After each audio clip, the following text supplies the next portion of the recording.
In our first episode of this series, we painted a picture of a republic born out of revolution, a democracy where violent, politically motivated clashes in the street have become a part of everyday life, a republic where political instability had become normalized. In the second episode, we discussed how this republic was broken by an economic crisis so severe that a loaf of bread was considered a luxury. In the third, we saw a period of relative prosperity, but with problems still on the horizon and political instability still present. But through all of these years, the Republic did not capitulate. But in this fourth and final episode, we will see just how quickly things can change. This is the story of the final years of the Weimar Republic, history's most precarious democracy.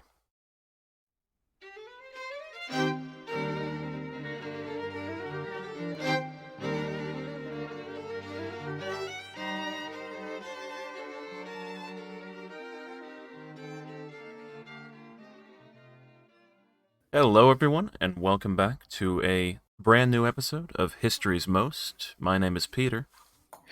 And I'm Alex, and today we are concluding our long range series, History's Most Precarious Democracy, looking at the Weimar Republic. And today is the final part 4 of that series.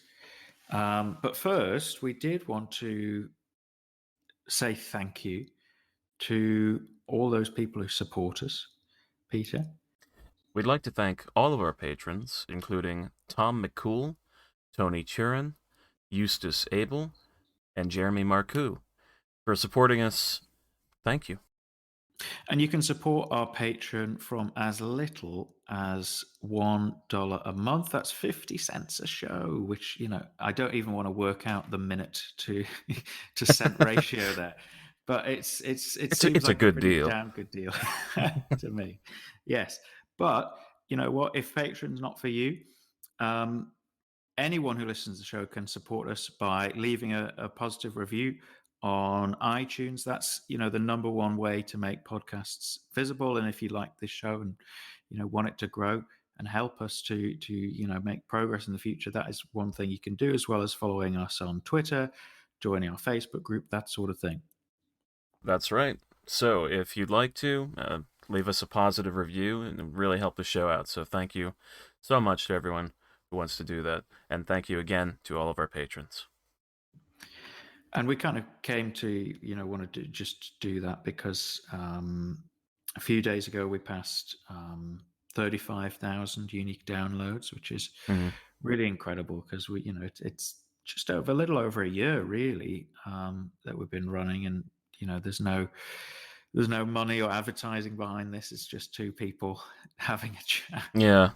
about history, and it seems like many people around the world are enjoying it. So thanks again for all your support. And now, on with the episode. Indeed. So we left off last episode with the collapse of the Grand Coalition, a coalition government headed by Hermann Müller that encompassed, the moderate left and right of the Weimar political spectrum. And this occurred in March 1930, in large part due to the incredible economic challenge that was facing Germany, harder hit than any really of their European neighbors by the Great Depression, because, as we learned last time, Germany's economic recovery had been so dependent on credit, and specifically American short-term credit, both public finances and kind of private investment. So once that is withdrawn suddenly in late 1929, the economic prospects were already looking a bit dodgy before the Wall Street crash in Weimar, but things obviously very, very, very quickly deteriorated. I'm hoping that some of the financial ministers in Weimar Republic didn't have any stocks in GameStop. Very topical for when we're recording. Who knows when it goes out? Maybe it's all something's happened. Let's hope not. But no, yeah. I mean, the problems that Germany faced you've got this black hole in public finances, which means that the real kind of mandate of the new chancellor, Heinrich Brüning, is going to be about balancing the books. And his financial economic policy, his whole outlook, is what today might be termed kind of orthodox, in that when there's a drop in tax revenue, a very dramatic drop in tax revenue, he believed in basically cutting expenditure to have a balanced budget. And that to do so would both, prevent any inflationary problems. It's called deflationary economics, which of course had plagued Weimar before. But also there was a sense from politicians on the right, like Brüning, but also business leaders, that the way out of this is basically to drive down wages, drive down costs for businesses in such a way as will make them competitive again. So the problem is, if we can just reduce our expenditure, we can reduce the prices of our goods, and our goods will become competitive again on the world market. Now, of course, many people might in the future have disagreed with that, and Keynesian economics comes along in a few years' time.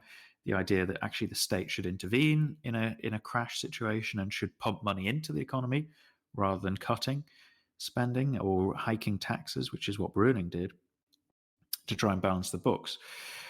And, if you just think about, for example, FDR, New Deal, it's the kind of classic example of trying to spend your way out of a recession. To be fair to Brüning, he was working with the economic orthodoxy of his day. Keynesianism hadn't really been developed. There wasn't a text he could look at in 1930. There wasn't a playbook of how to do Keynesian economics, because Keynes didn't write it until 1936. But nevertheless, he's remained a highly controversial figure, I'd say, in the historical record. Well, I don't think he's going to solve the crisis quite as he hopes. A bit of foreshadowing there. Yeah. Look, we've introduced, haven't we, in the last episode, the main protagonists of this final crisis of the Weimar Republic. We've got President von Hindenburg as head of state. We've got Brüning, we talked about last time, this kind of austere Catholic politician. Some people even said kind of almost like an aesthetic in his lifestyle. He's personally very frugal, and people read into that about his kind of financial policies. But he's kind of very cold, austere, financial expert at the head of this right-wing government, which was kind of almost the brainchild of another of our characters we introduced last time, Kurt von Schleicher, the Reichswehr German army general, who was, as head of the ministerial office in the defense ministry, he was kind of like the political head of the army, and he exercised a lot of informal power through his influence over Hindenburg. And when Brüning presented his new cabinet, which was a collection of various kind of right-wing, moderate right, and kind of centre-right, and more right-wing individuals who'd maybe left from the DNVP, the Nationalist Party we talked about, that had kind of fractured last episode. When he presented his cabinet, it was labelled in the press the Hindenburg Cabinet. And it was very consciously labelled as a presidential kind of almost non-party government. And there's a couple of ways that came about. First of all, when he actually spoke to the Reichstag, the parliament, for the first time, Brüning openly said, I feel I'm responsible to the president rather than to the parties before me, which is a kind of reinterpretation of the role of chancellor, because, of course, Weimar was intended as a parliamentary democracy. Yeah. He also, there was no formal kind of coalition deal. The people involved participated in his cabinet as individuals rather than parties. So he had people from different parties, but those parties were not kind of formally tied together in any kind of agreement. It was basically, we're all serving the government of President Hindenburg as people who've been selected for it, rather than a kind of coalition deal. And although he survived his first vote of confidence, the DNVP, another character we mentioned, Alfred Hugenberg, this kind of rabid nationalist media magnate who was determined to destroy Weimar and wasn't willing to work with, Hindenburg, Schleicher, Brüning, they did vote for the government in this vote of no confidence. And for a few months at least, it did kind of function more or less like a parliamentary government. But you'll remember that last time we talked about how Hindenburg and Schleicher had been looking for a way to create a right-wing government. At first, they'd hoped to bring the DNVP back into the fold, but like I've just said, after Hugenberg took over the party, the DNVP became an obstinate opponent of the Republic to the point where they weren't willing to collaborate at all.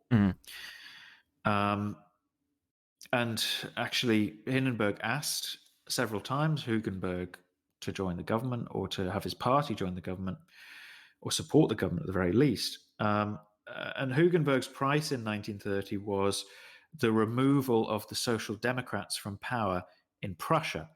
Prussia was Germany's biggest state. It had it was a federal system, the Weimar Republic, so each state had its own parliament, its own government, its own prime minister. Kind of a bit like the governors of the American states. And this kind of was asking the impossible. It's Germany's biggest state. It accounts for 57% of the population. So the right were pretty peeved about the left being in control of it. But you can't just say, right, okay, we'll work with you so long as you get rid of a state government for us. I mean, it's a pretty extra constitutional demand. Yeah. So that option was off the table. And as we learned last time, Schleicher then thought about trying to fragment the DNVP, and he encouraged defectors who split off and created a load of splinter parties. And they very much were the basis for some of Brüning's support. His government included people from the parties that had split away from the DVP. So that's the KVP, the CSVD, and the CNBL. You can already see this is a really ridiculously fragmented political. This is just the right. Yeah. We're talking about. This isn't the whole political spectrum. And this is just the parties that back the Hindenburg Cabinet and back Chancellor Brüning. I mean, you've got the Catholic Centre, you've got the DDP, which would be branded as the state party. You've got those three parties I just mentioned, KVP, CSVD, and CNBL. You've also got the DVP, which is a kind of pro-business neoliberal party. You've got the Reich Party of the middle class. You've got the BVP, the Bavarian branch of the kind of Catholic Party. This is just the narrow section of the moderate right that I'm talking about here. And you've got all these parties. So naturally, there's kind of room for someone to come along and unite the right. Yeah. I wonder who that could be. Now, because of this fragmented political fragmentation, and because Brüning can't rely on the biggest party of the right, the nationalists, Hugenberg's DNVP, he doesn't have a parliamentary majority. His budget does not pass his strict package of cuts and tax rises that is designed to rescue public finances, does not make its way through the Reichstag. It's blocked. So he does what Hindenburg and Schleicher had promised, which is you will have the power to govern using the emergency powers that the Constitution gives the president. So just like how I believe in his first few days in office, Joe Biden has passed a large number of executive orders, which are basically, legislation that just comes into force because the president says so. Similarly, the Weimar president had the power through Article 48 to pass emergency decrees in times of crisis that would just become law. And so Brüning does this with his financial package. There was in the Constitution, though, a hard limit set on this power. And this is going to be really important for the story of the next few years. And that was the fact that an emergency decree could be overturned by a vote in the Reichstag. Right. So it wasn't kind of unlimited dictatorial power. If the majority in the Reichstag firmly opposed your decree, they could vote it down. And that's exactly what happened in July 1930. After the budget was passed by decree, there was a vote in the Reichstag which basically was to undo the emergency powers that the president had used, and it was passed. So what Brüning does, because the Reichstag clearly won't cooperate with him, is he gets President Hindenburg to dissolve the Reichstag and call new elections. 2 years early. Mm. And this is one of the biggest mistakes in Weimar history, I would say, and it paves the way for a kind of crisis over the next 2.5 years, which is going to culminate in the appointment of Hitler as chancellor. So, the 1930 election, September 1930, in a way, you kind of look back and you think, well, what did they think was going to happen? Because that mad collection of parties I just told you on the moderate right are all competing against one another. They don't form any kind of electoral pact or formal alliance or anything like this. They all kind of say different things. So Brüning's Catholic Centre Party is kind of showing him as the savior of the Republic, whereas the KVP, who were defectors from the Nationalist Party, are kind of saying, yes, finally we've got a presidential system which is going to dismantle the Republic. So not only are there lots of different governing parties, but they're all trying to say, no, we're really representing the Hindenburg Cabinet, when none of them truly are. On top of that, you have the Nazi Party. And I think we last checked in with the Nazi Party maybe in 1928. I'm not sure whether we mentioned then. With the election, they were on 12 seats, I think, 2.6% of the vote. They're nowhere. Yeah. And in 1930, they surge. And they surge to over 100 seats, I think about 18% of the vote, and they become the second biggest party in the Reichstag. And it's a political earthquake. No one expects it. It totally takes, Brüning and Schleicher by surprise.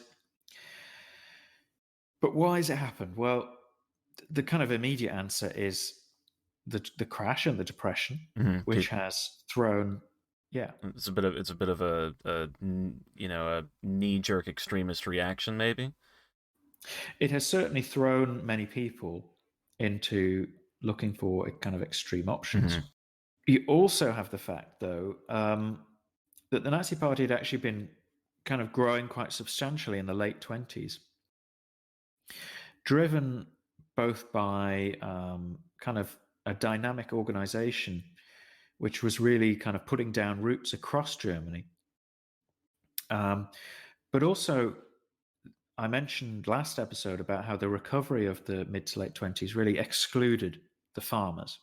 And that it was a really tough time. And actually, the early Nazi progress is to a large extent in northern and eastern rural areas, kind of the Protestant countryside, is where the Nazis begin to really take root and take hold, both because they kind of are preaching against the system in its broadest possible terms, everything from the financial system, the fact many of these farmers are indebted, through to the Weimar Republic parliamentary system and its kind of failure to provide strong leadership. Furthermore, the rural north and east is probably where their anti-Semitic propaganda is most effective, because these areas don't have large Jewish populations. And it's often the case that prejudices like this grow most successfully where there isn't a large kind of population of that minority. Yeah, it's easy If to shift blame onto, someone and create this mythical evil if the people who are told this have never had any exposure to, what those people actually are. Precisely, yeah, and people in rural Germany, for them, Jews were literally an other Yes. that they'd never come across, that they knew lived in the cities, that represented the kind of, rich Hmm. intelligentsia who own the banks and own the department stores and are also communists. That are, in somehow in the distance, and that can be a lot easier to blame them when you don't, when you don't live next door to one. Yeah. So Nazi propaganda also kind of had this breakthrough in the late 20s in the rural areas. Um, but more than anything else, I think this breakthrough wouldn't have happened without the crash and the fact that, you know, hundreds of thousands, if not millions of people had been thrown into hardship, whether it's unemployment, whether it's wage cuts, tax rises, all the things I just said the Brewing government was bringing about. And, that radicalizes people, and particularly the kind of middle class, lower middle class, artisans, small business owners who are, they are vulnerable to economic shock in particular Hmm. because they kind of feel that their kind of wealth and status is kind of more transitory. It is more vulnerable to the ups and downs of the market. Nevertheless, whatever, and ultimately this isn't a podcast about the rise of the Nazi Party. We're kind of interested in charting the story of the Weimar system. So other people have gone into lots of detail about the Nazi appeal and how it worked. Hmm. So I'll kind of let our listeners seek that out if they want to know more. But the real losers as the Nazis gain are the groups that Hindenburg, Schleicher, and Brüning had really hoped would be the grounding of their new government of the right. Unsurprisingly, the DNVP of Hugenberg, all the fragmentation I've just talked about over the last couple of years, means they get hit hard. And the parties, this whole host of moderate right parties I've been listing, don't do especially well. I mean, a lot of hope was put into the KVP, the New Conservative People's Party, which had some pretty significant conservative figures like Gunnar von Westarp and Gottfried Trevianus. And yet they manage a very paltry 4 seats. So Brüning is left with a situation where his government can command perhaps 200 seats in the Reichstag, but he is a long way short of a majority. Hmm. So if he doesn't have a majority, how is he going to be able to govern properly? Yeah, that's his big problem in September 1930. Some in the SPD are kind of open to rejoining and kind of reviving the Grand Coalition. Hmm. But Hindenburg, Schleicher, that's the whole reason they created this government, to get rid of that, to move towards the right. So they're not interested in that. Brüning, though, is kind of quite clever here because Schleicher thinks maybe the Nazis could be, this new force on the right. Could they provide the kind of basis of support for the government? But Brüning kind of thinks probably not. He meets with Hitler and he isn't very impressed. Hitler treats him to one of his famous lengthy monologues. Hmm. So what Brüning does is he gets the toleration of the Social Democrats.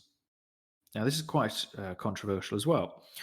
The biggest party of the German left, the SPD, what they do is they look at the events of the 1930 election and they are pretty concerned at the rise of the Nazis, at the apparent growth of fascism. And given the situation is currently deadlock, they think a new election is the last thing Germany needs, because surely it's only going to lead to further Nazi kind of growth. So the SPD agree with Brüning a policy of kind of passive toleration. They won't vote for any of his policies. in the parliament, but what they will do is basically tolerate him, by which really they meant abstain. Mm. So the biggest party in the Reichstag, which I think had about 100 either 120 or 140 seats. Anyway, they basically took themselves out of the equation. We're not going to vote against you. We're going to tolerate you. We're not going to, support votes of no confidence in you, this sort of thing. And we're not going to overturn your presidential decrees, which they had done in the summer.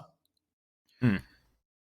So more or less, this means that over the course of late 1930 and into 31 and 32 even, the Reichstag more and more becomes a kind of irrelevance, because Brüning can't really garner much support in there, so he rules by presidential decree.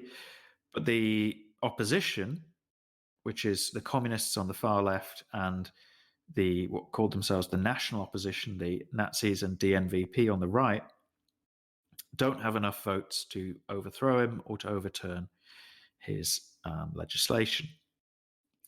So you kind of get into this kind of semi-presidential, some might even label it semi-authoritarian system, where successive decrees are issued without much real reference to the Reichstag. And that's kind of how Germany is going to be governed for the next couple of years. What's the general public's kind of reaction to this? Well, there wasn't much love lost for Weimar, it must be said. Most people on the right of the political spectrum wanted something like this. They were sick of the instability, the indecision and indecisiveness of the Reichstag, and the fact that, as we've learned over the course of this series, coalitions just come and go, don't they? And they fall out all the time, and it's always hard to patch up a majority in the parliament.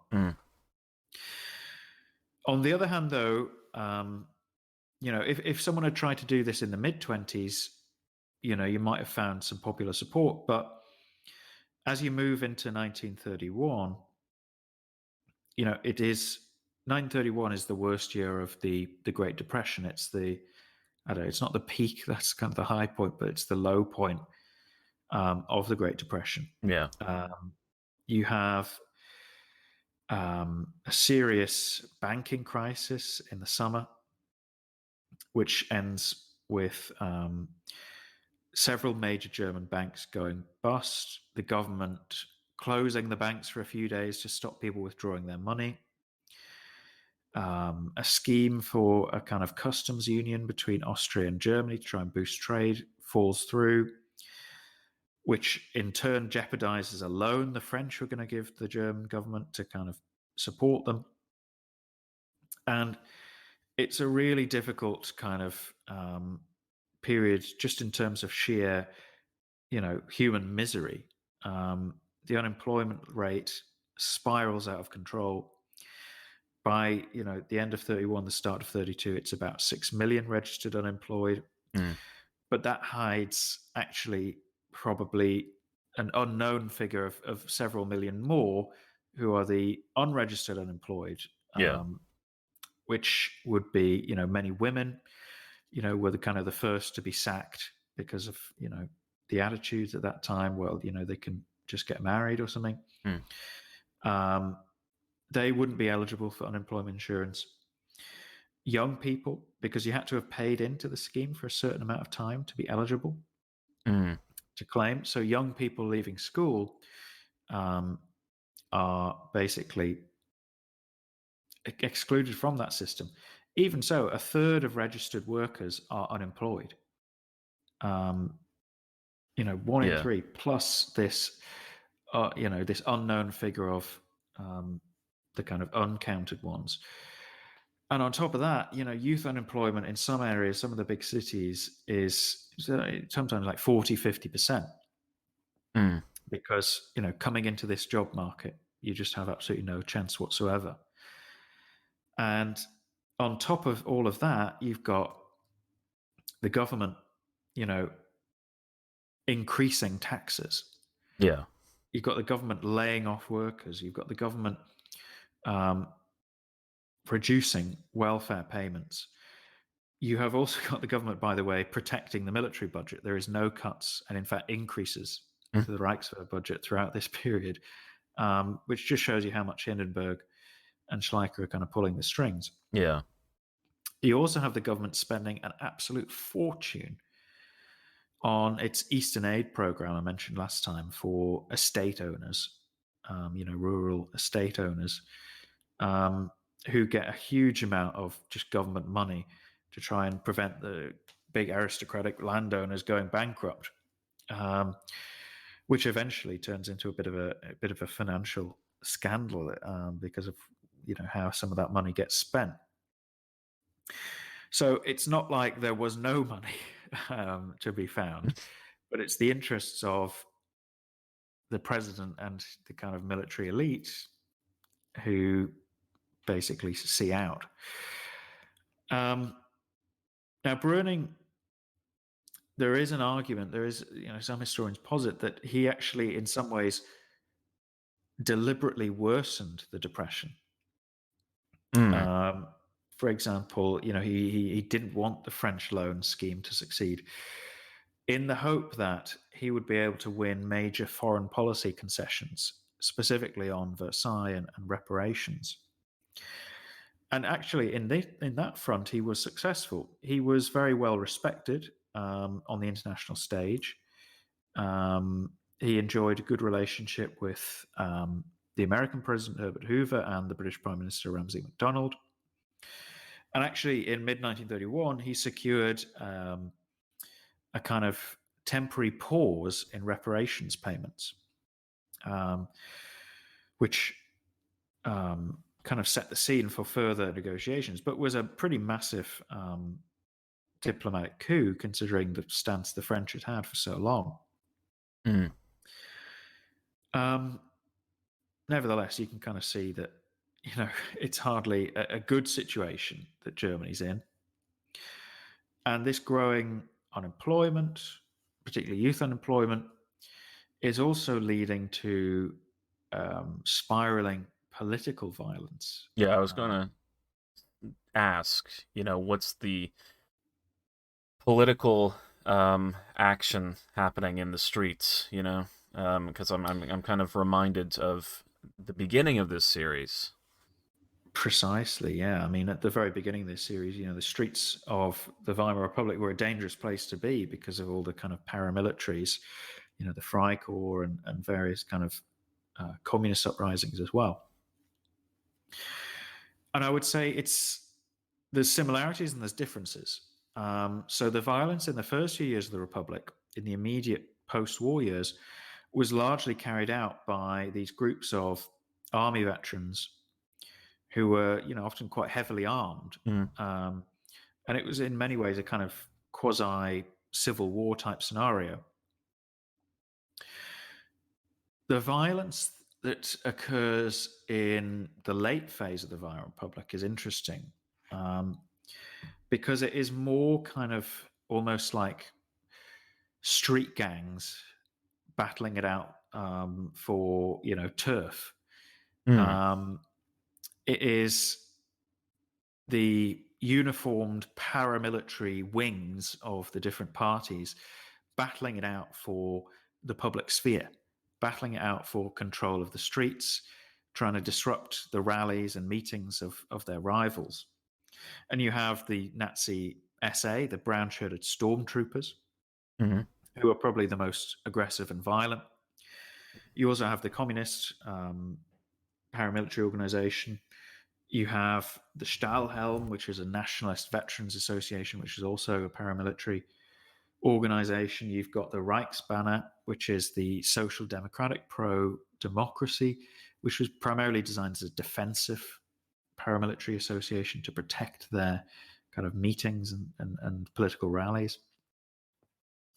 But you have this gigantic growth in these organizations, and it's hardly surprising that this coincides with mass unemployment and mass youth unemployment, because obviously people have got more time on their hands, but also it's something to do. The stories of street corners just being full of tens or hundreds of youths, boys in their late teens or early 20s, just standing around because they've literally got nothing to do other than go to queue up for the dole every day. And for example, if you join the SA, you get a fancy uniform. They had boarding houses and things like that where you could, rent a bunk cheaply, move out of home.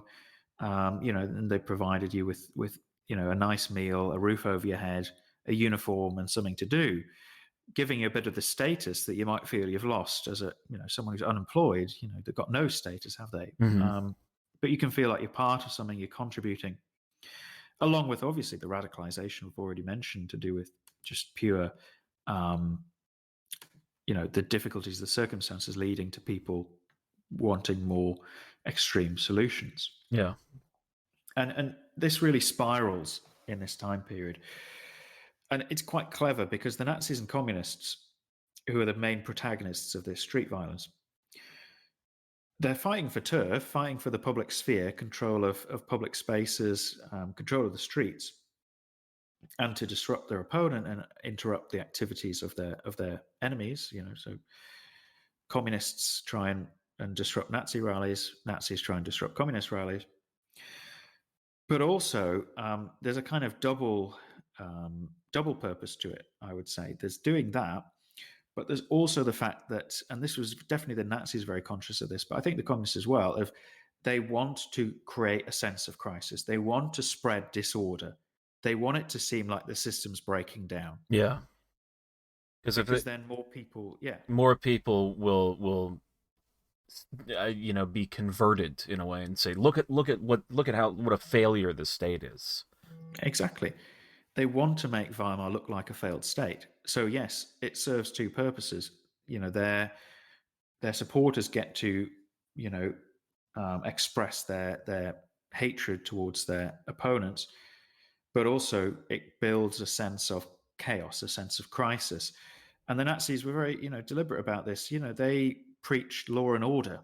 They preached a return to stability, whilst being arguably the primary cause of instability and violence on the streets.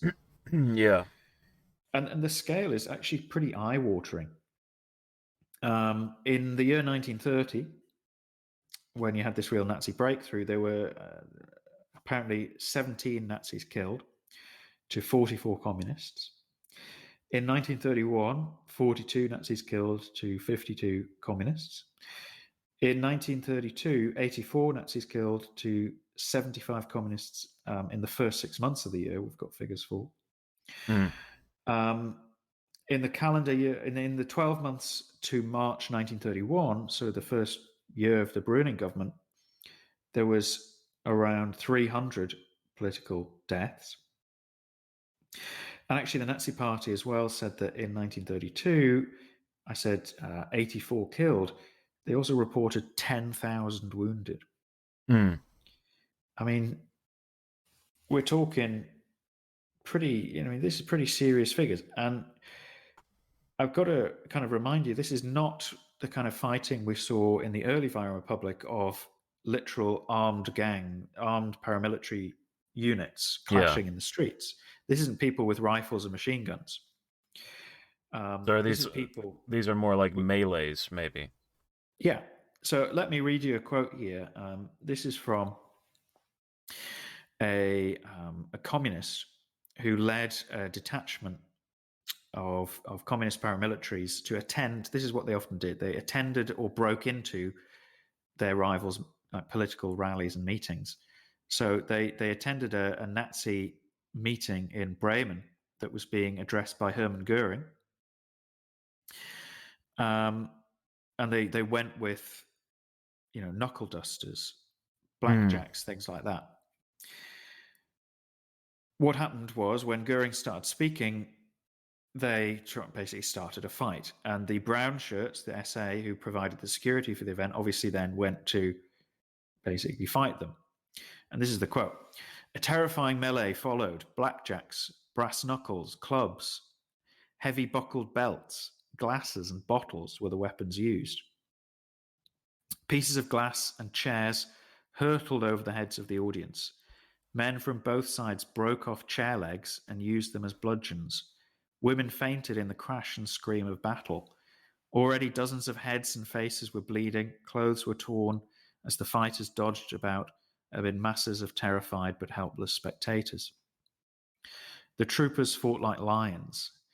Systematically, they pressed us towards the main exit. The band struck up a martial tune, and Hermann Goering stood calmly on the stage, his fists on his hips. My God. I mean, imagine that happening once. Imagine in contemporary Britain or the United States Yeah, a scene like that. yeah, that would be unheard of, but I mean, this happened every day or nearly every day, I'd assume, in Weimar Yeah, Germany. yeah. On smaller Um, scales, I guess, but it it happened. the police reported 461 political riots in just June and July 1932. Wow. That's just the Prussian police, by the way, in one state. 461 In 2 months. in 2 months. So this sort of scene is played out literally probably thousands of times during this final crisis of kind of 1930 to 33 in the Weimar Republic. And like I say, you just actually stop and think about it for a second. Imagining a kind of political meeting, let's just go with the USA because political temperatures are quite high Mm-hmm. there, right? So either a Democratic or a Republican rally, and the other party turns up with blackjacks, knuckle dusters, clubs, knives, and just goes at it. Mm-hmm. And the other side fights back, and you just get this absolute melee of people being cut, stabbed, having, noses broken, Yeah. heads split open. It would be worldwide news. Mm-hmm. And yet this was a daily occurrence between primarily the Nazis and the communists, but other forces as well. And the other forces kind of felt the need to protect themselves because if you're, say, the Social Democrats, well, what are you going to do if the Nazis turn up at your rallies and try and do this? Yeah. They kind of have to fight fire with fire. And that just leads to a kind of spiraling situation. So I guess it from the Nazi perspective, they're doing what they set out to accomplish. They're making it look like a failed state. Absolutely. So, by the time you get to the second half of 1931, it seems like this situation is getting worse rather than getting better. Mm-hmm. You've got spiraling violence. You've got a spiraling economic crisis, which is at its very kind of peak. You've got this kind of semi-state of political deadlock where Brüning is kind of hanging on, where he's being tolerated. And actually, the pressure on Brüning started to come not from the parliament, but from the president and his circle. Mm-hmm. Because from the second half of 1931 onwards, Hindenburg was really agitating for a shift to the right. For him, Brüning was too moderate, and Hindenburg and the people around him didn't like the fact that Brüning, as we know, had to rely on the toleration of the SPD, of the moderate left. So he couldn't do anything too radical from a rightist point of view, because he would risk losing the toleration of the SPD. Yeah. So he had to kind of have kid gloves on when he's dealing with the trade unions, not be too draconian. He wouldn't have any of the talk of getting rid of the government in Prussia, because we've said that was controlled by the SPD. And Hindenburg and people like Schleicher are getting more and more kind of agitated and just impatient, really, for a shift to the right, to kind of truly right-wing government as they would see it, Mm-hmm. rather than the kind of half measures of Brüning's government. And Schleicher believed in this strategy because really since 1930, since the Nazi breakthrough, he'd been working on a strategy which is generally labeled as the Taming Strategy. Mm-hmm. he looked at the Nazi Party as a kind of God-given gift, because he'd been looking, as we know, to try and form a government of the right. He'd been casting about for a party or of some kind to support a government of the right, to provide them mass support. We know he'd wanted the DNVP, but Hugenberg was very much a no-go. He had encouraged people to split off from the DNVP and start their own groups, but they had failed to make any traction. But here's the Nazis. Here's a mass movement with a right-wing nationalist ideology that could be the kind of support base for a presidential military right-wing regime. Mm-hmm.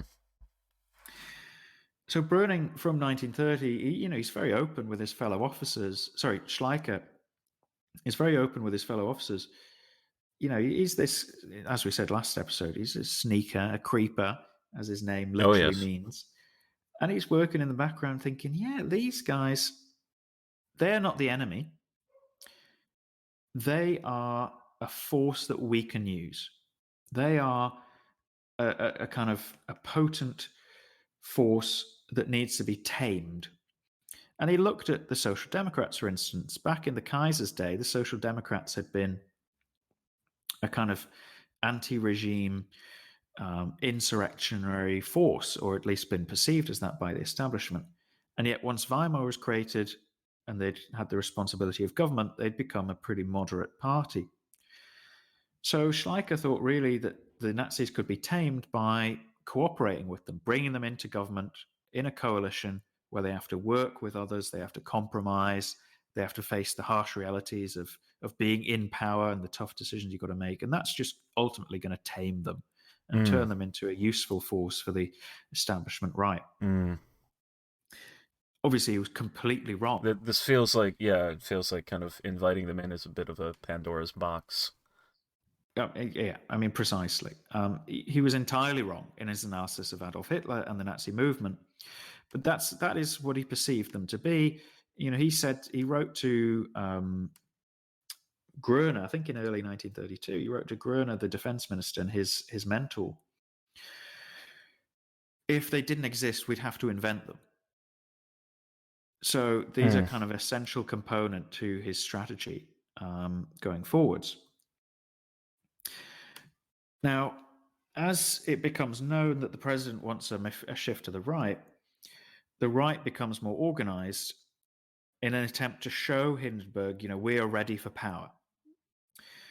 So in October 1931, there is the Heartsburg Rally, where Hitler, Hugenberg, the leaders of the Stahlhelm I mentioned a little while back, and other right-wing groups all come together for a big rally, nice march around, but also kind of to show a united front and to basically lay into the Browning government and say it's time for Germany to awake. That was the Nazi slogan.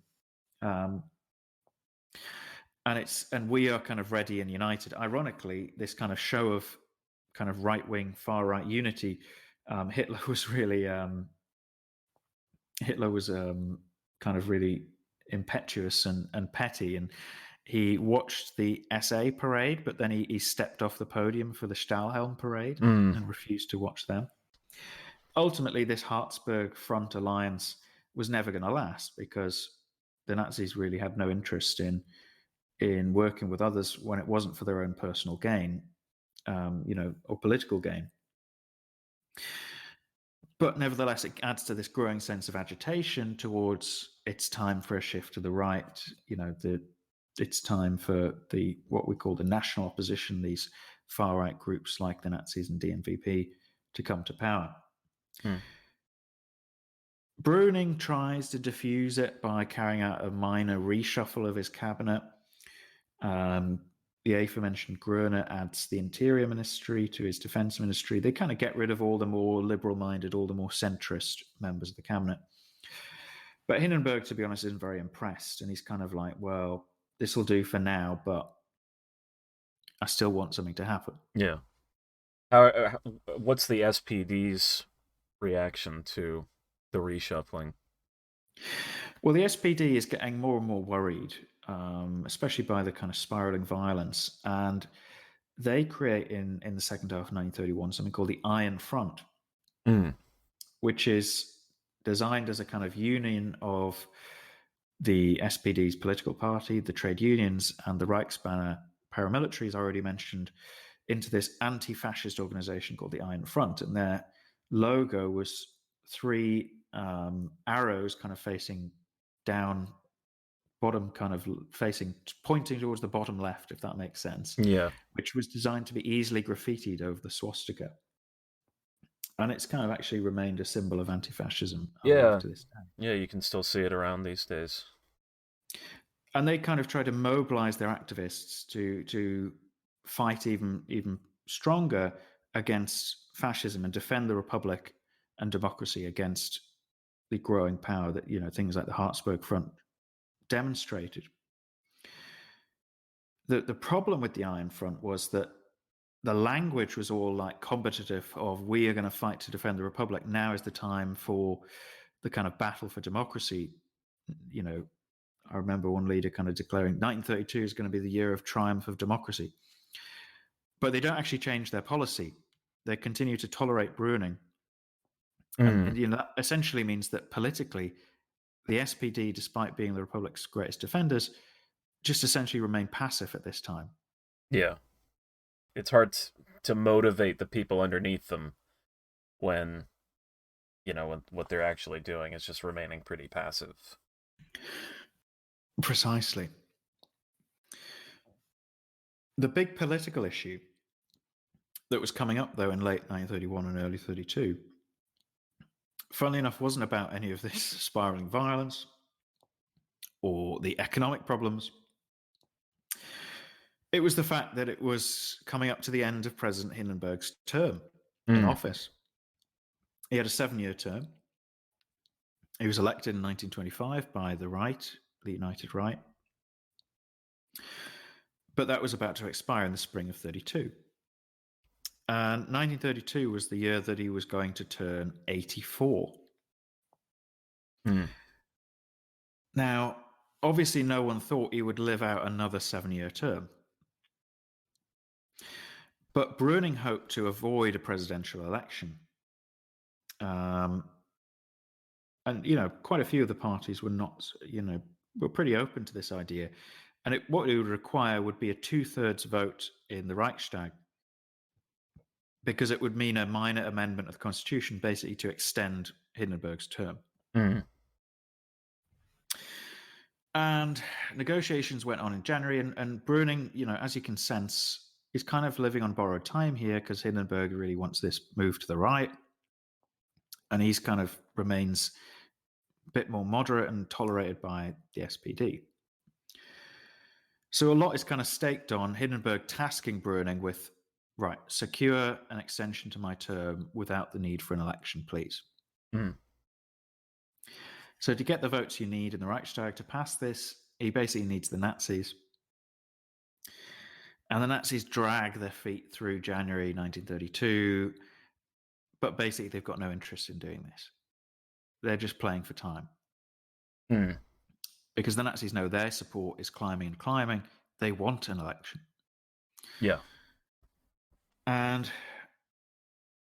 eventually it becomes clear that these negotiations broken down, and Hindenburg is very kind of, unhappy. He's pretty kind of bellicose about the fact that his chancellor has failed to get him an extension, and that he's going to have to go through the indignity of running again. And although there is very quickly kind of petition nominating gets millions of signatures in just a few weeks, people from across the political spectrum are kind of saying, yeah, it'd be fantastic for Hindenburg to run again. He's kind of this mythical hero status that I've talked about last episode. It's got this whole new strain of Hindenburg, the kind of source of order, stability, the guardian of the Constitution, the kind of bulwark of democracy. He finally announces his candidacy when he's nominated by one of the veterans associations, because Hindenburg feels very strongly that he doesn't want to be the candidate of the left. Mm-hmm. He doesn't want to be elected by socialists and Catholics and moderates. He doesn't want to be the candidate of Weimar. He wants to be the candidate of the right, which is who elected him in 1925, and it's how he feels politically. But the Stahlhelm, the Veterans Association, the biggest one, which he is actually an honorary member of, declines to support him. And the Nazis announced that Adolf Hitler is going to run. Mm.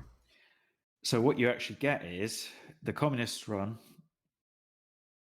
Hindenburg runs, but to Hindenburg's right, there is a guy called Duesterberg, the deputy leader of the Stahlhelm, and Adolf Hitler. Incidentally, the Heartsburg kind of front I mentioned breaks down completely over this, because the Nazis say, oh, right-wing unity, yeah, okay, support Adolf Hitler.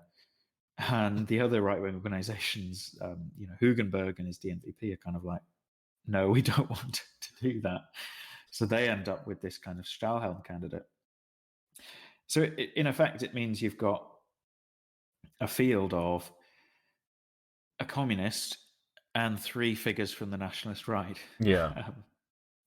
Who are all kind of avowedly, at least, and have said that they are anti-democratic in the past. And the 1932 presidential election, I think, is an absolutely fascinating election. It is,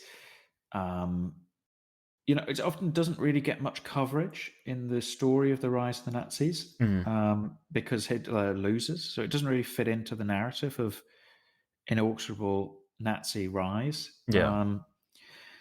And so it's quite often brushed over, I think, in documentaries, in popular kind of history books, on this inevitable path to power.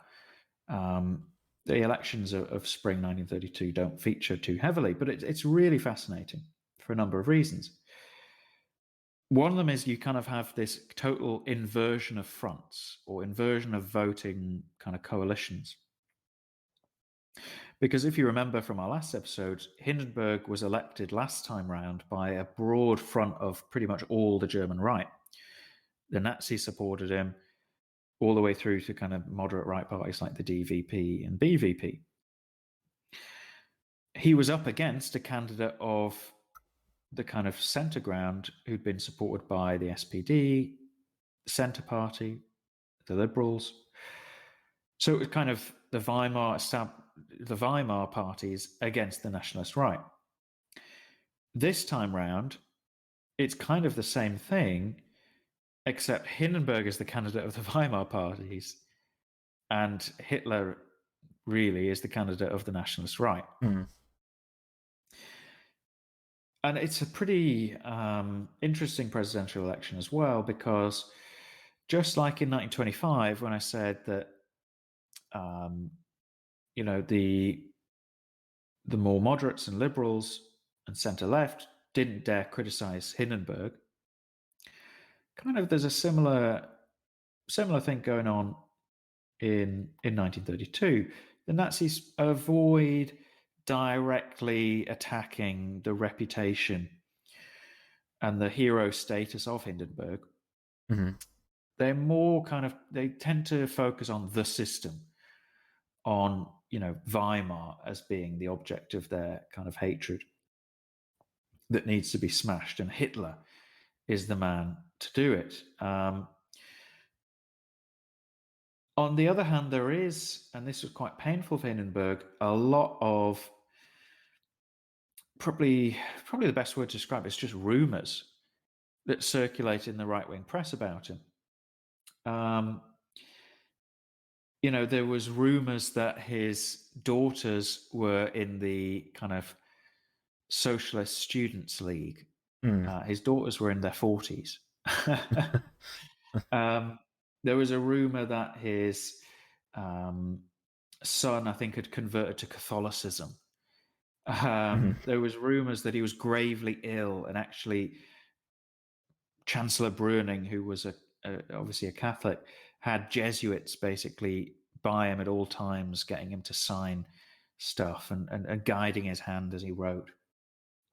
There was obviously rumors that he was senile. There was a rumor that he was, I think there was a rumor that he was dead, and not really president. And this was really hurtful to Hindenburg.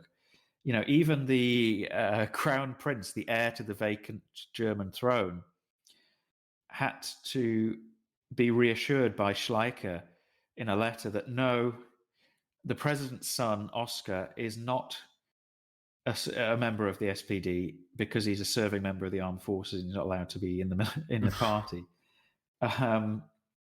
That's how kind of far these rumors spread. And it was very hurtful to this old man who, did care a lot about his reputation and his image and his kind of myth. Mm-hmm. And it was hurtful to see groups like the Stahlhelm Veterans Association turning against him.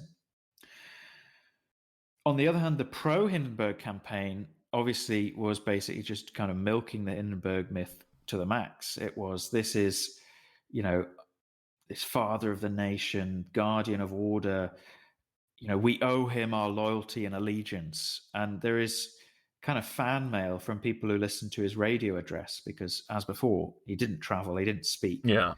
He just, he did a radio address, though. And somebody who wrote, there's loads of interesting kind of fan mail of people who listened to it. They didn't realize it was pre-recorded, so they felt like this mythical icon was speaking to them live in their living rooms. Mm. And there's one where this guy said, the whole village came to my house because I had a radio set and we all crowded around. And it was such an emotional moment. We all kind of said we would remain loyal to our president and to our hero. Mm. And he said that he was so overwhelmed with emotion that he cancelled his plans for the rest of the evening. It was not an election where policy was on top of the agenda. Yeah. It was very much a kind of emotional and kind of battle of personalities, really. Larry Eugene Jones, a great historian of this period, kind of really puts it as two kind of charismatic saviors of the nation, mm-hmm. or at least they portrayed themselves as that, going head to head in Hindenburg and Hitler. And in a way, that kind of highlights how far the Weimar system had fallen, is that we are now reduced to, this parliamentary democracy has been reduced down to two kind of militaristic nationalist right heroes who are presenting themselves as almost mythical demigods, in Hitler and Hindenburg. Yeah. And that's what it's come down to, this democracy. And actually, some of the imagery was quite similar to that. There's a poster of Hindenburg as like a Hercules figure, as this gigantic muscular man, and he's lifting up a giant globe in his arms, and he's about to drop it on a puny little Hitler who just kind of stood there screaming like, no. If we can if we can get a link to that, I'll put that down in the description. That sounds great. I haven't seen it. Yeah. But so this 84-year-old man is apparently a superhuman. You also, interesting, have a Nazi poster, which is the opposite of the pro-democracy party's 1925 poster. In 1925, they had done a poster of Hindenburg as a mask, a giant mask, his head as a giant mask, behind which was like a Nazi, a general, a capitalist, kind of saying he's a front for these right-wing interests. Equally, in 1932, again, in this interesting complete reversal, there was a giant Hindenburg mask behind which there was a Jew, a communist, and a capitalist playing cards. I think the poster was called A Dishonest Game Behind an Honest Face. Right. So Hindenburg's personal reputation was really dragged into this. And Brüning, what worked really hard in this election, because Hindenburg didn't speak at any rallies, he went around the country addressing mass rallies and speaking with a passion, because like I said, he was quite an austere, cold figure, but he spoke with a passion kind of not seen before, and he really went onto the attack against the Nazis. The SPD, obviously, is a kind of left-wing party, but they had backed Hindenburg because, they kind of saw it as the least worst option. Yeah. And their campaign was really focused on, their main post, the slogan was "Beat Hitler, vote Hindenburg." And their newspaper kind of said, look, don't do it out of love, do it out of hate. Do it out of hate for Hitler and the Nazis. We know you don't want to vote for Hindenburg, but kind of hold your nose and do it. And it's a remarkable election as well for the kind of technology, the modern kind of electioneering techniques. You had sound cars driving out into villages, playing speeches of Hindenburg. You had the radio address already mentioned. You had millions of leaflets dropped from the sky. You had, obviously, a huge battle for the public sphere in terms of posters, leaflets, this sort of thing. Hindenburg's name was projected onto the sky at night in Berlin, like Batman or something.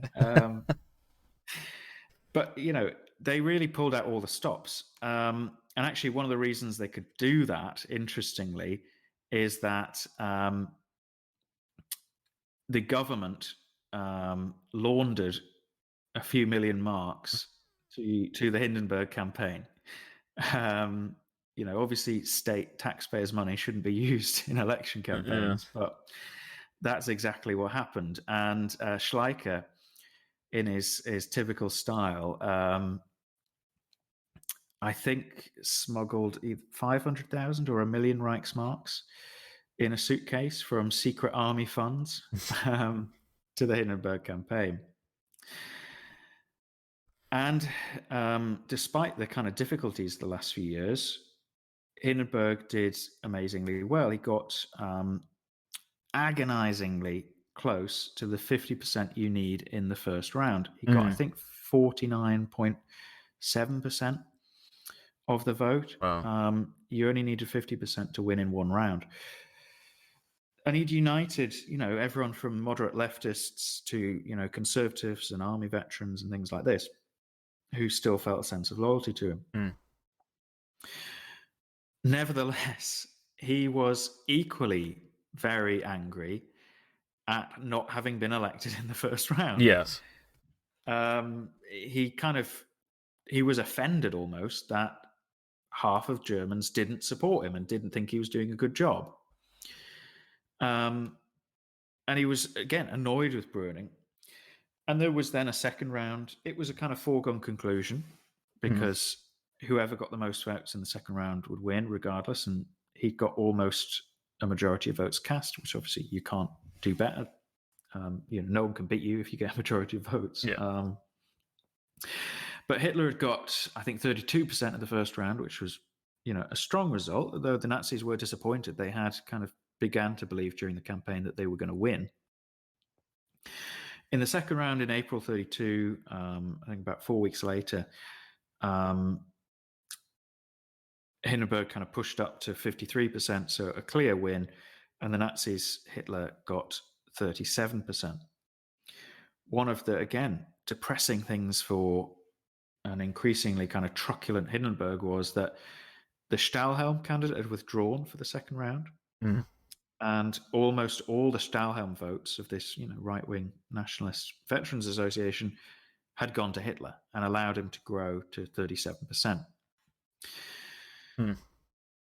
So when, having come off this actually, gigantic victory, 53% of the vote is huge, well ahead of his nearest rival, having really, in many ways, united the nation from, the left through to the, a large portion of the right.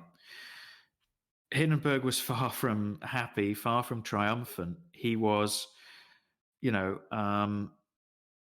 more annoyed than ever. He was annoyed, in his own words, that the right people had not voted for him. Yeah. He was embarrassed at the fact that he'd been elected by socialists and Catholics, who this old Prussian aristocrat viewed as, subversive forces. he felt betrayed by the fact so many kind of right-wing Germans had clearly not voted for him. And this meant that Brüning, who really carried the can for what Hindenburg saw as a failure, he was kind of living on borrowed time. It's an interesting way of thinking about it. Hey, you helped me win the election. I hate you, and you're living on borrowed time. Exactly, yeah. I mean, Brüning can, for all his faults, can reasonably be judged to be kind of aggrieved at the way he was being treated, because he'd worked extremely hard to secure Hindenburg's re-election. He'd worked hard to try and extend his term, but He worked harder than Hindenburg did. oh, yeah, absolutely, 100%. So you're kind of now in the spring of 1932. Things still look pretty grim. Brüning's on a very kind of on borrowed time, as we've said. He had coming up in June the Lusignan Conference, which was going to look again at the reparations question, because I said it'd been cancelled for a year, and the hope was that maybe they'd secure kind of a full-on cancellation of reparations payments, maybe achieve something to do with Versailles in terms of rearmament, Germany having some of the restrictions lifted. And the government, in preparation for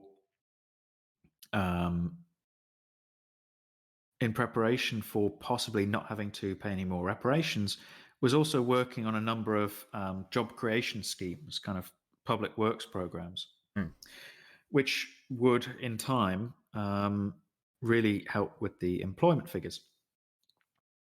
32 actually was the year when the recovery, the first green shoots were seen. And I think the German stock market grew by about 30% over the course of 1932.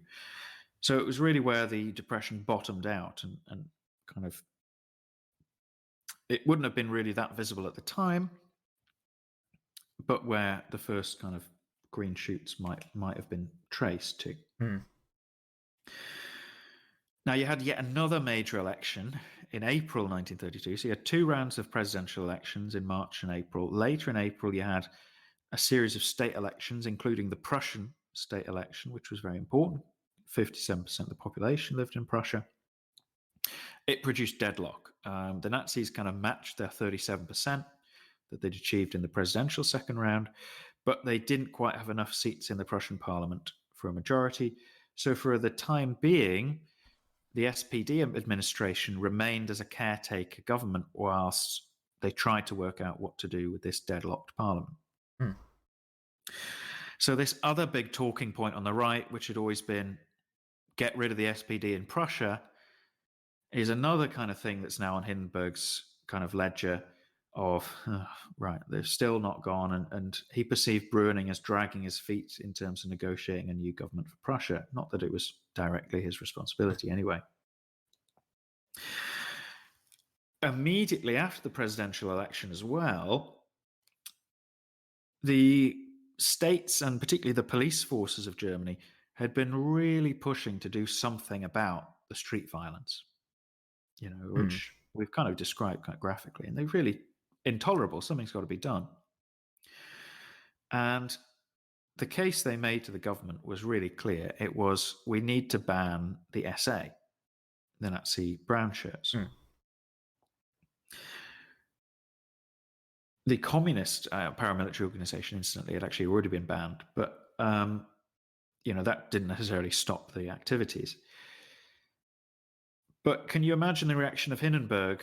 I think it was 2 days after he was re-elected, annoyed that the right people, in kind of both senses of the word, didn't vote for him, being then presented by his chancellor with a decree banning the SA. It was kind of like the last thing he wanted. Yeah. And Schleicher wasn't too happy about it either. He wanted to tame the Nazi Party, and he actually saw the SA as an important kind of reserve of manpower to kind of grow the German army with once rearmament started. Nevertheless, Brüning and the Interior and Defense Minister Groener put their foot down and said, this is a resigning issue for us. We've got to do it. So the SA ban came in also in April 32. And actually, do you know what? It was highly effective. Schleicher had warned the Nazis. So they'd managed to basically hide incriminating material, weapons, that sort of thing. But the police across the country basically raided SA kind of bases and barracks and things like this, and really kind of dismantled the organization, forced it underground, removed its presence kind of from the public sphere quite effectively. I mean, even Hitler and Goebbels and other leading Nazis were in a meeting in Berlin, and they came outside and they found that their chauffeured cars had been confiscated by the Prussian police because they had uniformed drivers, which were kind of counted as part of this paramilitary organization. So, you know, they humiliated in many ways.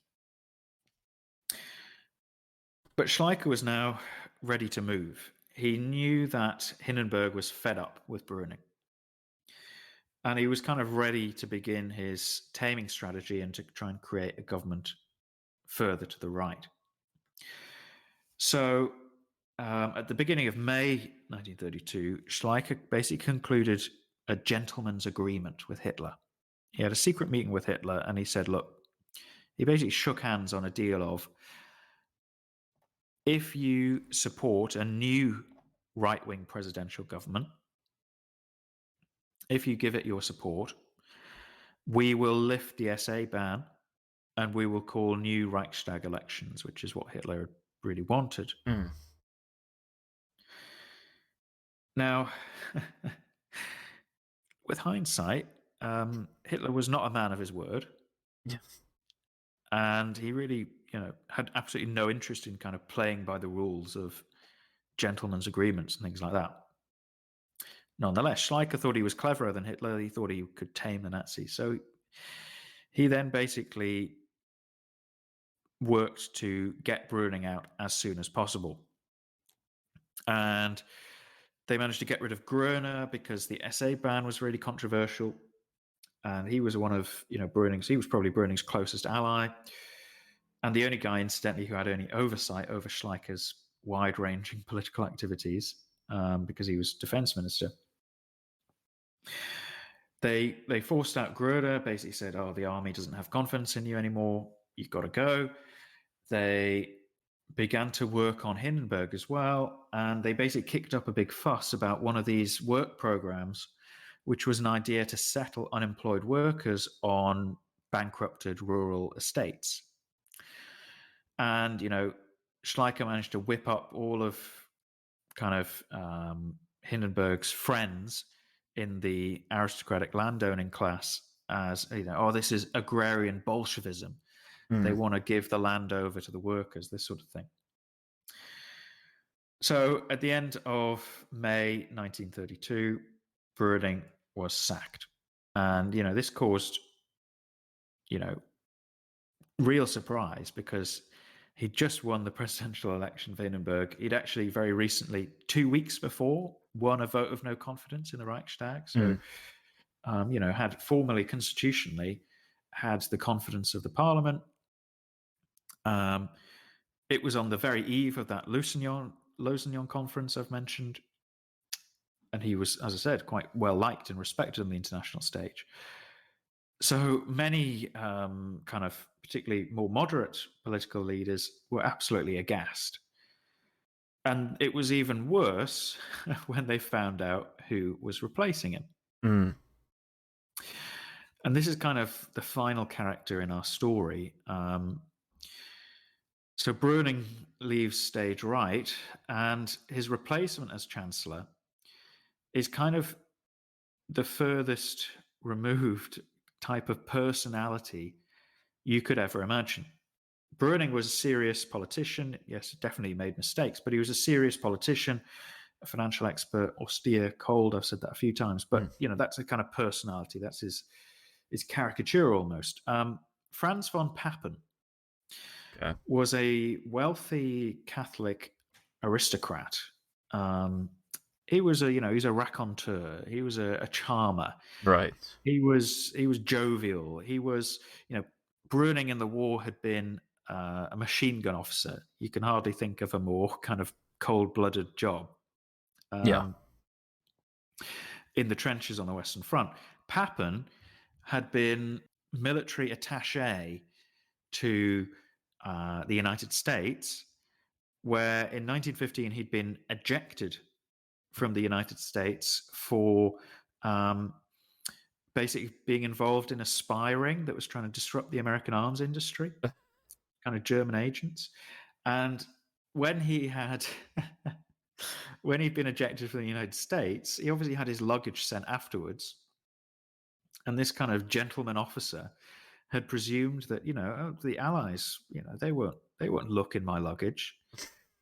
So he'd left in there a document with the names of all the German spies operating in the United States. And the British had opened the suitcase when it was shipped across the Atlantic. No.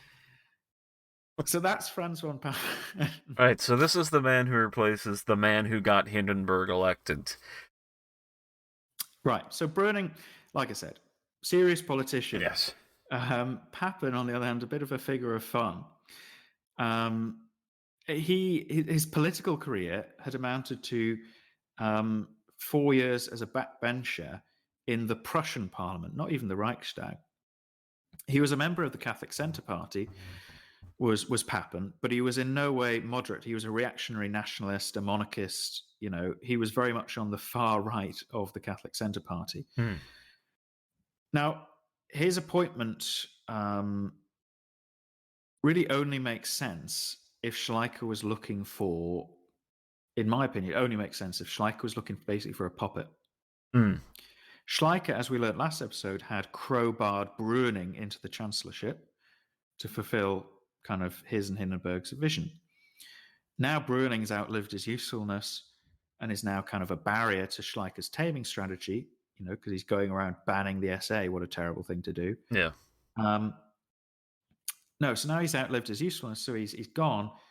And I really see Papen as a kind of useful idiot that Schleicher's identified as. He is a right-wing nationalist politician who is a bit stupid, who I can persuade Hindenburg to make him chancellor, and basically I'll pull the strings. I'll basically run the government. Papen is the figurehead. In fact, one of Schleicher's friends said to him after his appointment, why do you choose Papen? He hasn't got much of a head on him. And Schleicher said, he doesn't need a head, but he'll make a very useful hat. I'm the head. Exactly. And Schleicher, incidentally, in this new government, took on the role of defense minister as well. And he basically picked the cabinet out of a bunch of people that Hindenburg would like. In fact, it became very quickly known as the Cabinet of Barons because it involved no political parties. It was a bunch of barons, of aristocratic landowners, of civil servants. It was a pure kind of right-wing, reactionary, non-party government. And, whilst Bruning had kind of straddled a wide spectrum of the political, German political life, he'd had the tolerance of the SPD. His own government was made up of moderate right figures. And equally, that had been mirrored in who had actually voted for Hindenburg a month ago. The people who'd voted for Hindenburg a month ago had really kind of voted for that vision of really from the moderate left through to moderate right. Let's see out the crisis. Let's keep the Nazis out. Well, now you have a government that is so unrepresentative that it doesn't even have a political party. It is, the foreign minister was the ambassador to Britain, who was called back and said, now you're going to be foreign minister, which I know in the United States, ambassadors are political appointments, but in many other countries, Britain, Germany, ambassadors are not political. They are civil servants. So this government was just full of figures like that, most of whom have von in their name, signifying that they're aristocrats. So it became the Cabinet of Barons. Now, let me read you a quote from the French ambassador to Berlin about the appointment of Papen. The president's choice of chancellor met with incredulity. No one but smiled or tittered or laughed because Papen enjoyed the peculiarity of being taken seriously by neither his friends nor his enemies. He was reputed to be superficial, blundering, untrue, ambitious, vain, crafty, an intriguer. He is one of those persons who shouldn't be dared to undertake a dangerous enterprise because they accept all dares, take all bets, and if he fails, he exits with a pirouette. I think that paints his character quite well. It paints a very nice picture, doesn't it? Yeah. Except there's one little problem. Mm. Well, there's a lot of problems in Germany right now, but there's one problem for Schleicher's perfect scheme of creating this puppet.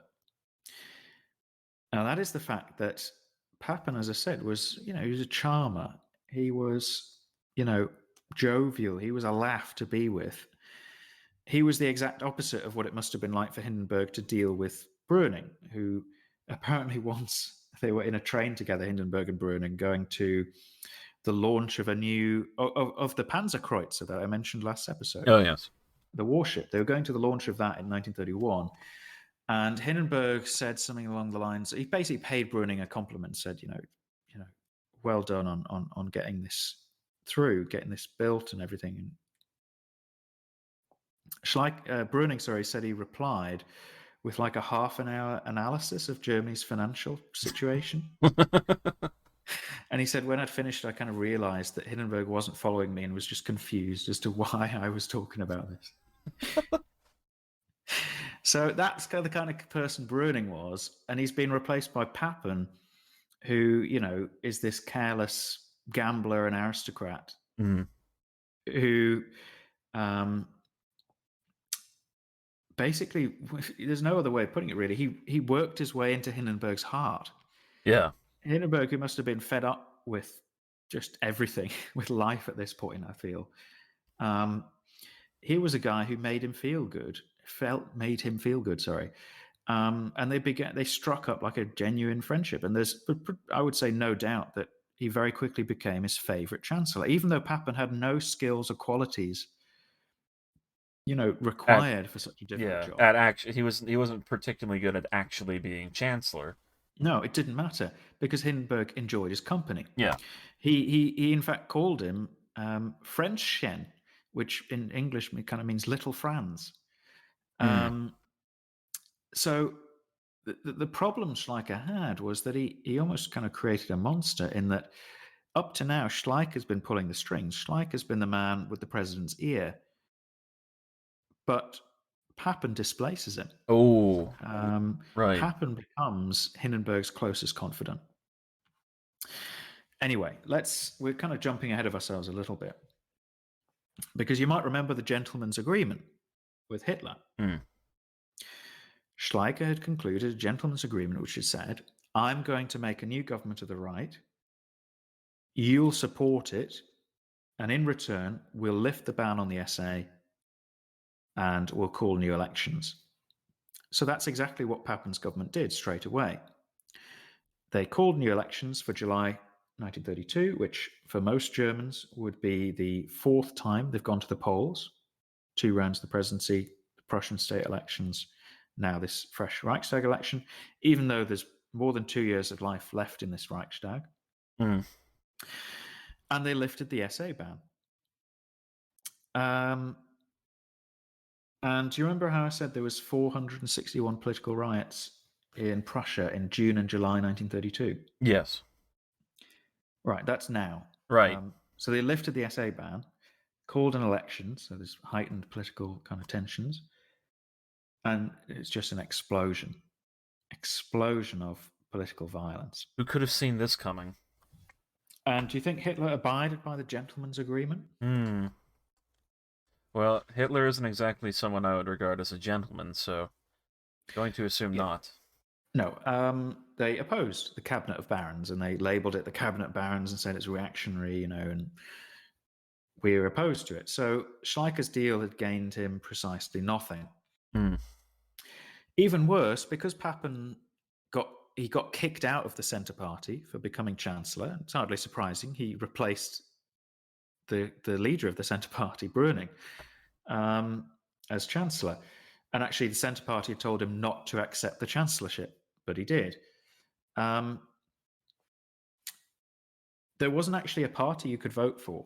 If you supported the government, I mean, this seems mind-boggling that Schleicher and Papen and Hindenburg didn't think about this, but if you supported the government, there was not a party that represented the government.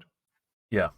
So they've called elections, but I mean, the DNVP and the DVP, the two traditional parties of the right, basically expressed support for the government, but they weren't part of it. So you could indirectly support the government by voting for them, but that was about it. And as we know, the Nazi support from both the presidential election and the Prussian state election was 37%. They, back in 1930, the last Reichstag election, had won 18%. So they were clearly on course for big gains. Yeah. We also know that when the Nazis succeeded, it was the kind of splintered moderate right that had really failed and suffered. And yet those were the parties that, were backing the Papen, or some of them at least, were backing the Papen government. You can kind of see the problem. Yeah.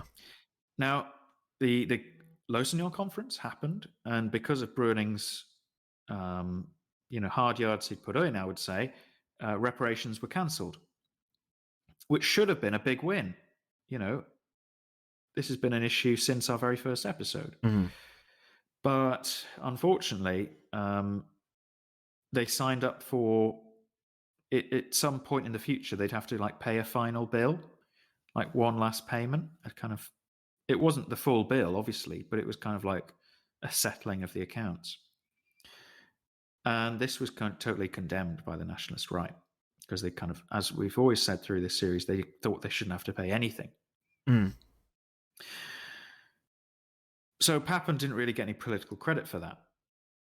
They tried to get some political credit on the 20th of July, 1932, with what was known as the Prussian Coup. Do you remember I said there was a caretaker SPD administration in Prussia?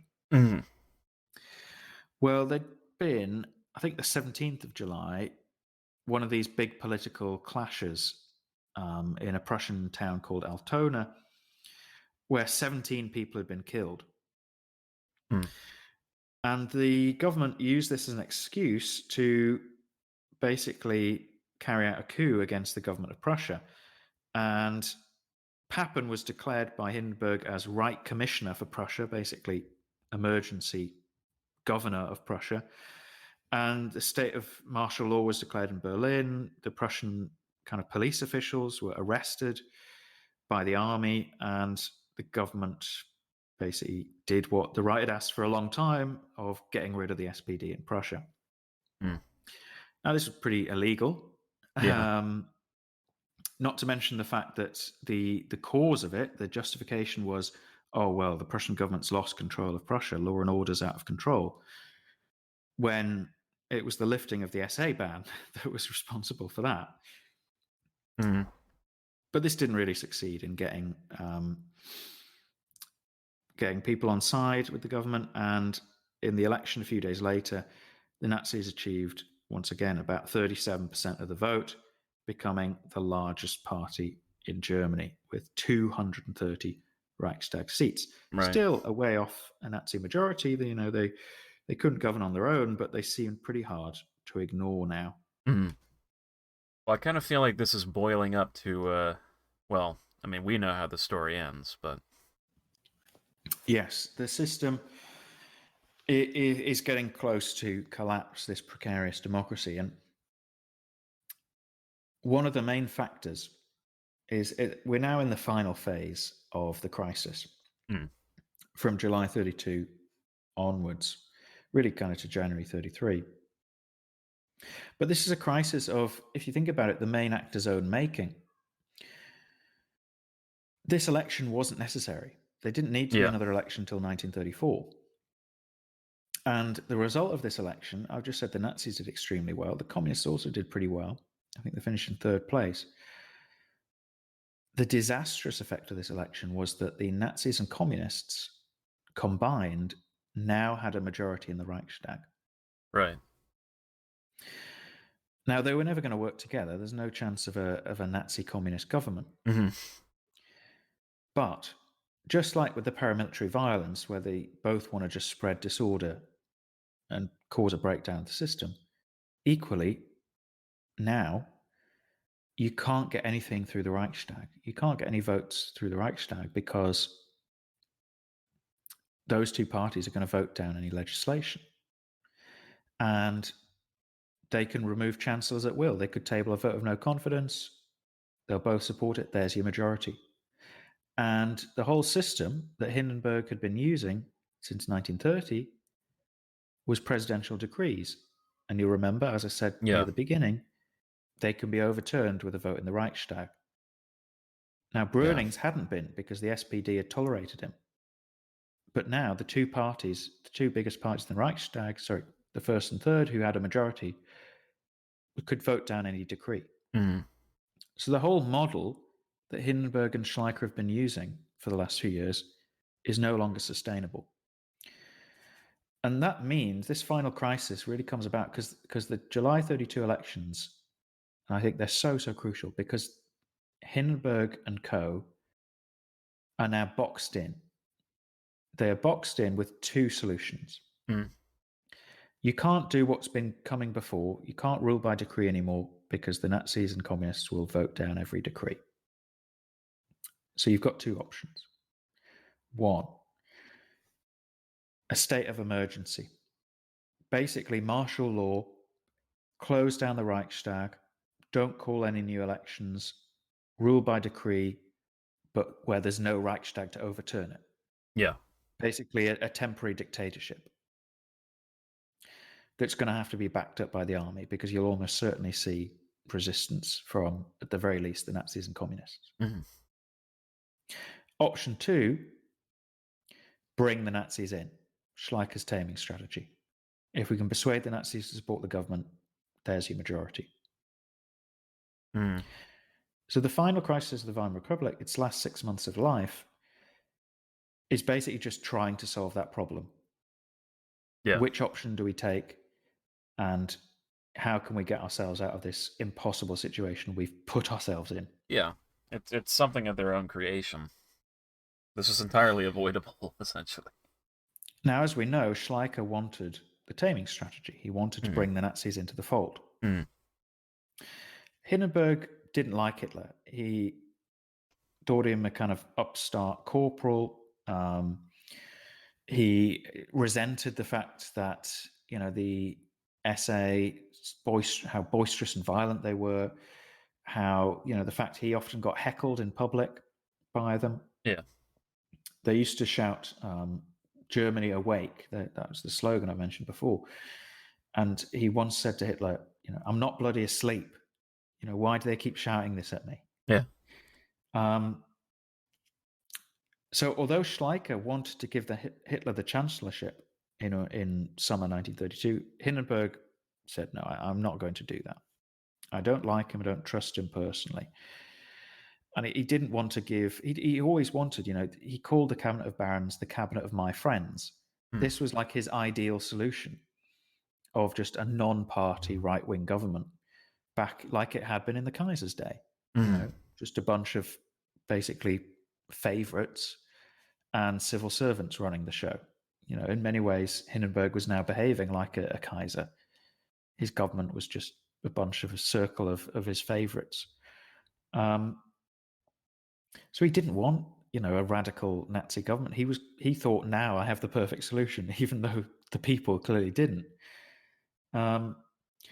So in August 1932, in a famous meeting, Hindenburg offers Hitler the vice chancellorship, kind of second in command of the cabinet, which Hitler contemptuously refuses and says, look, our party, our movement deserves the leadership, nothing less. Hmm. But they're not going to have it. So in August 1932, the government begins planning for what I call Option A, state of emergency, constitutional reform, turn Germany into a dictatorship, Yeah. suppress the Nazis if necessary. Then another problem hits, which is when the Reichstag reassembles in September following the election at the end of July. The newly elected Reichstag gets together, and Papen turns up to give a speech. But the what would you call it? The kind of agenda of events, of kind of what votes and things is going to be held, is overturned, and instead they're going to hold a vote of no confidence in Papen, which we know would pass, and constitutionally would then remove Papen from power. Papen has a decree from Hindenburg to dissolve the Reichstag. He'd had one signed by Hindenburg without the date, so he could dissolve the Reichstag whenever he wanted. Right. So he stands up and asks to speak, but the Speaker of the Reichstag is a certain Hermann Goering. So he controls procedure, he controls who speaks next, and Hermann Goering, in a fantastic comic scene, literally just turns the other way, pretends he can't see Papen waving and asking to speak, and says, right, yes, you, communist, what do you want to do? A vote of no confidence? Yes, yep, hammer. Let's have a vote of no confidence in the government. And an exasperated Papen eventually throws his decree onto Goering's podium and walks out. But they hold the vote of no confidence, and it's the worst defeat in, I think, German parliamentary history. I think it's 512 votes against, 44 votes for, which is humiliating, and it kind of shows the Cabinet of Barons had zero support.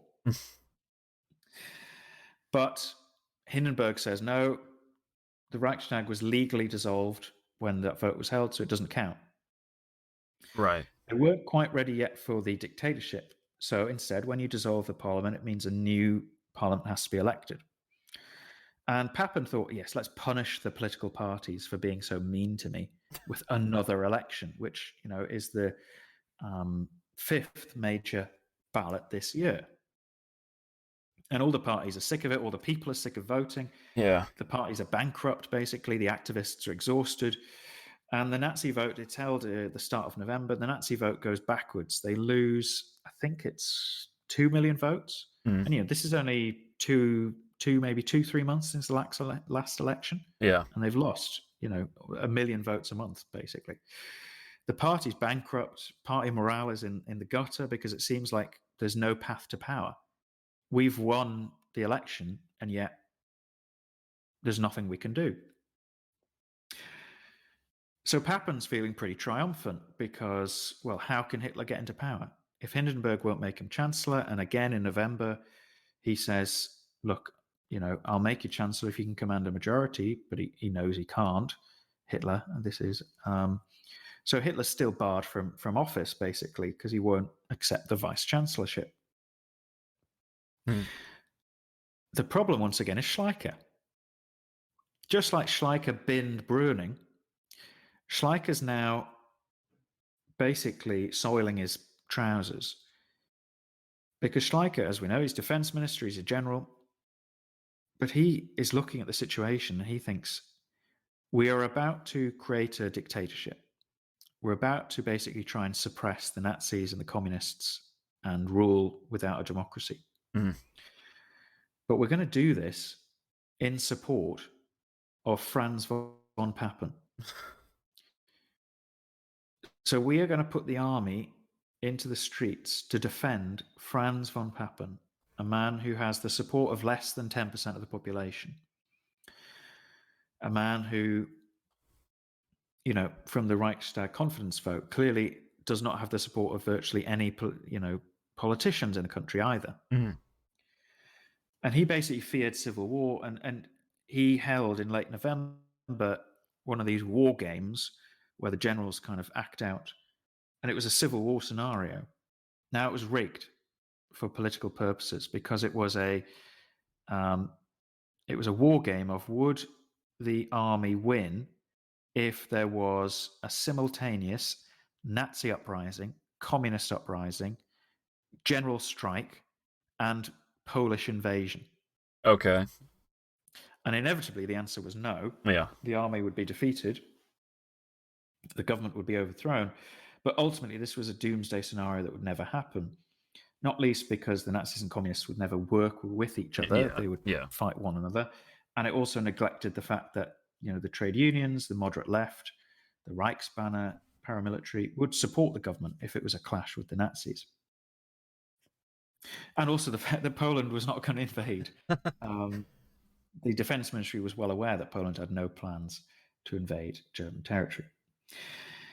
But Schleicher presents this war game to the cabinet and says, we can't go through with option A. Look, we'd lose.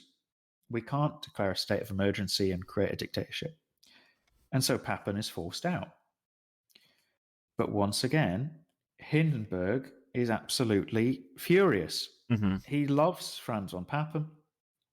He gives him a signed photo when he leaves that says, I had a comrade, or I had a friend. Mm-hmm. A real sob story. And he actually asked Papen to remain in place, basically as like his advisor, still his closest confidant. Right.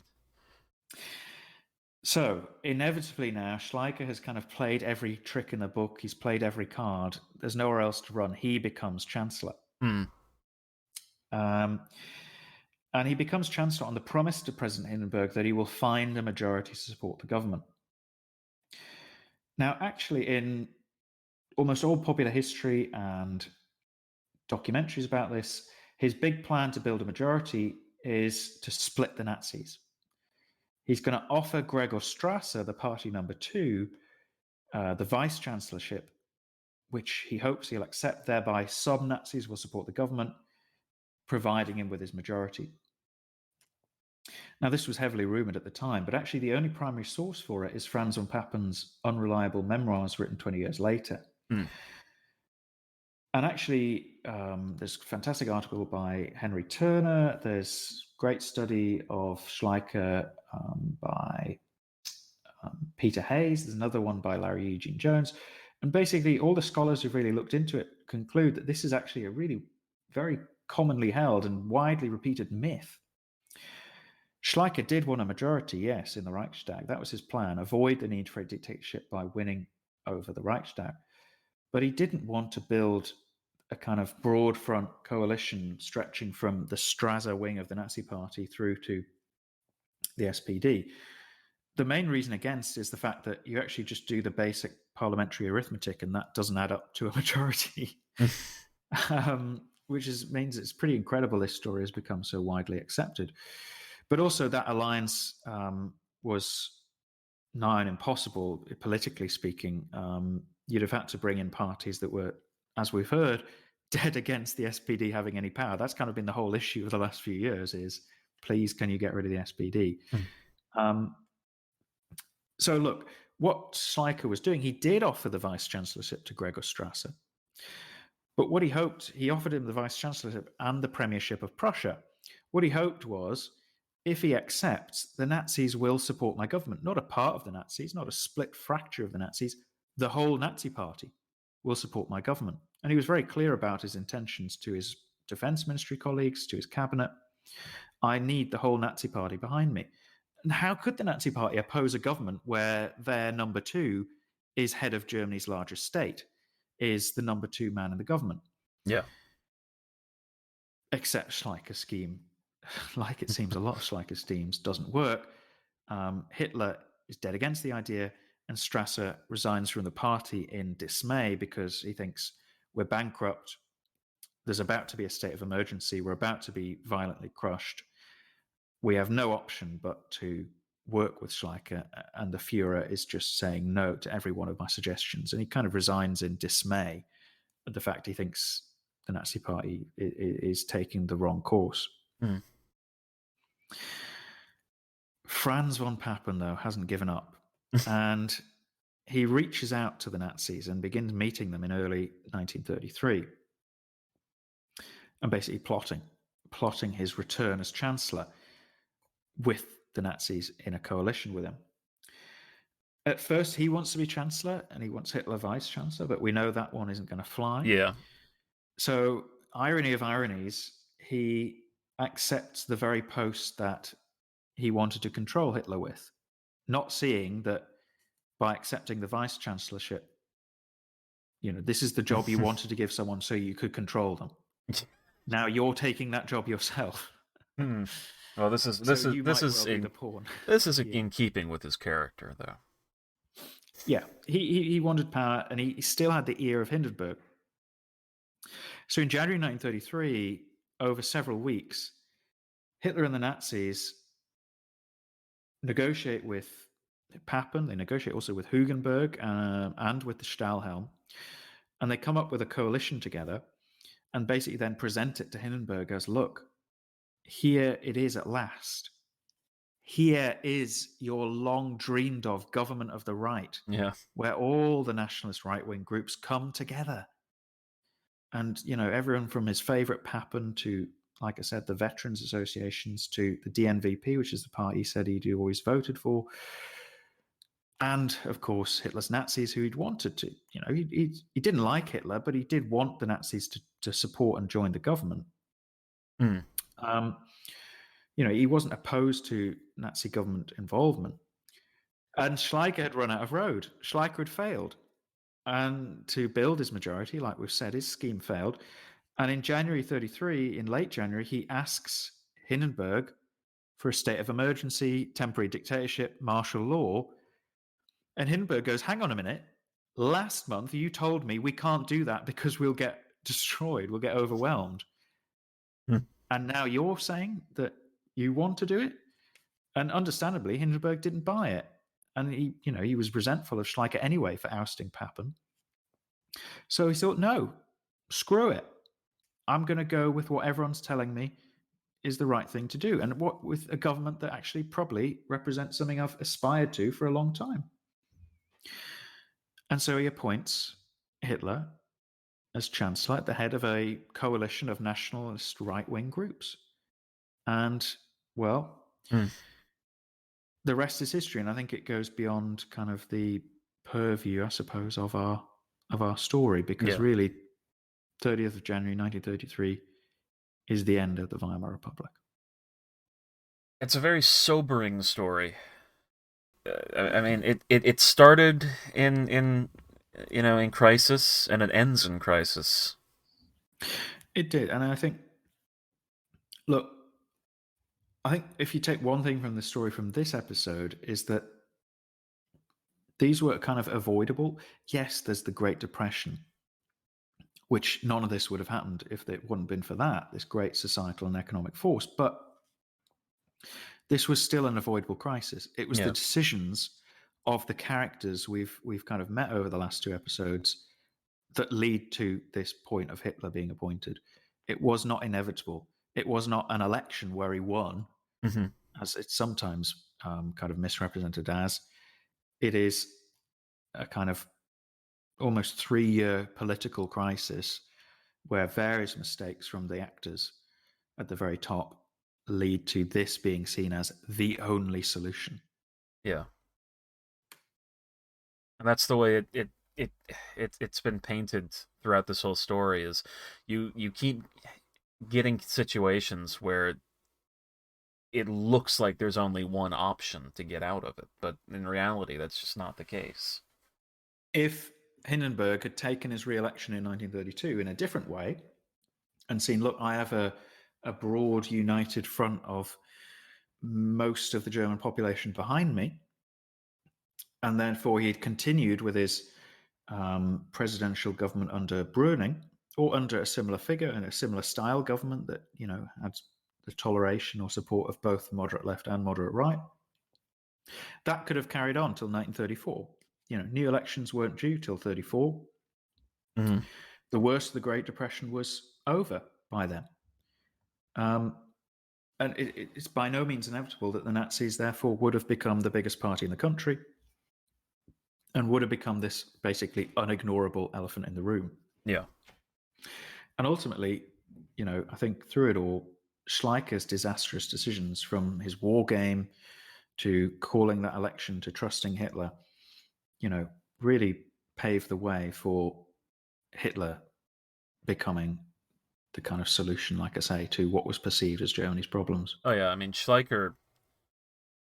Well, he lived up to his name. Ultimately, the arrogance of people like Schleicher, Papp, and Hindenburg, they felt like they could, that they were superior to Hitler, Mm-hmm. and they would be proved wrong.